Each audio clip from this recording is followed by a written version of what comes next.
वैसे तो सब जानते हैं कि आजादी के बाद से ही नेहरू खानदान ने हिंदुओं को नीचा दिखाया और उनका मनोबल तोड़ने में कोई कसर नहीं छोड़ी। इसकी शुरुआत आजादी के बाद से ही हो गई थी।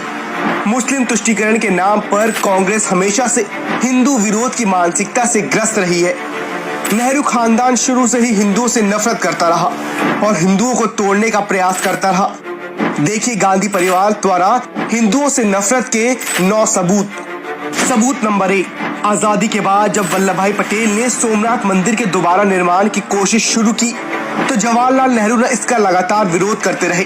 यहाँ तक कि जब तत्कालीन राष्ट्रपति राजेंद्र प्रसाद वहां गए तो उन्होंने बकायदा उन्हें जाने से मना किया और इसका विरोध भी दर्ज कराया। सबूत नंबर 2, बनारस हिंदू विश्वविद्यालय में हिंदू शब्द रखने पर जवाहरलाल नेहरू को घोर आपत्ति थी।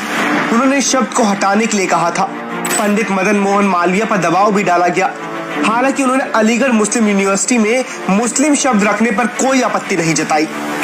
सबूत नंबर 3, 7 नवंबर 1966 को दिल्ली में हजारों साधु इकट्ठे होकर मांग कर रहे थे कि गाय की हत्या बंद होनी चाहिए।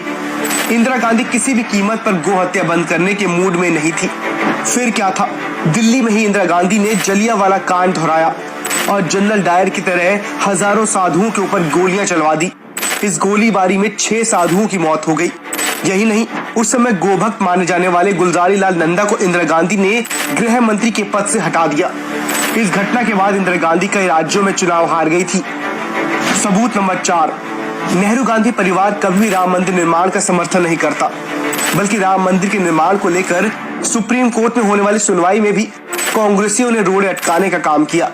कांग्रेसी नेता कपिल सिब्बल ने सुप्रीम कोर्ट में कहा था कि राम मंदिर की सुनवाई जुलाई 2019 तक टाल दी जाए ताकि लोकसभा चुनाव हो सके, ताकि कांग्रेस हिंदुओं को बरगलाकर सत्ता में आ जाए और राम मंदिर के निर्माण पर हमेशा के लिए रोक लग जाए।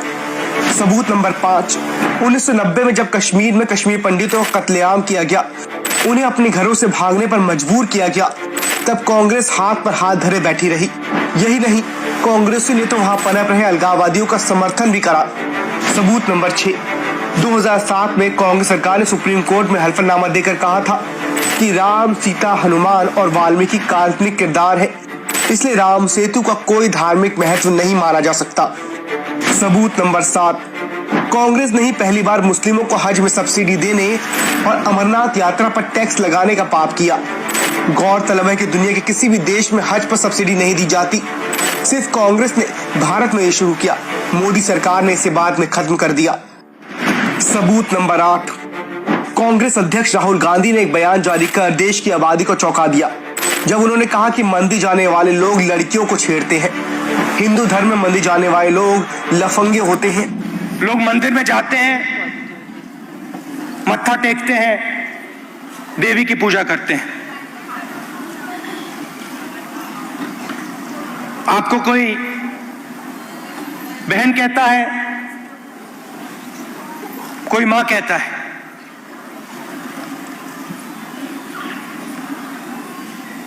मगर सच्चाई ये है कि वही लोग जो मां और बहन कहते हैं,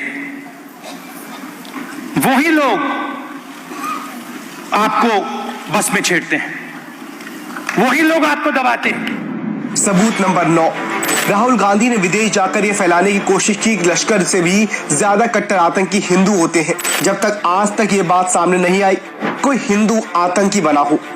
गांधी परिवार ने कभी देश की संस्कृति का सम्मान नहीं किया। हाँ, लेकिन वोटों के लिए कभी मंदिर में हाथ जोड़े तो कभी मस्जिद में हाथ फैलाकर टोपी पहनी।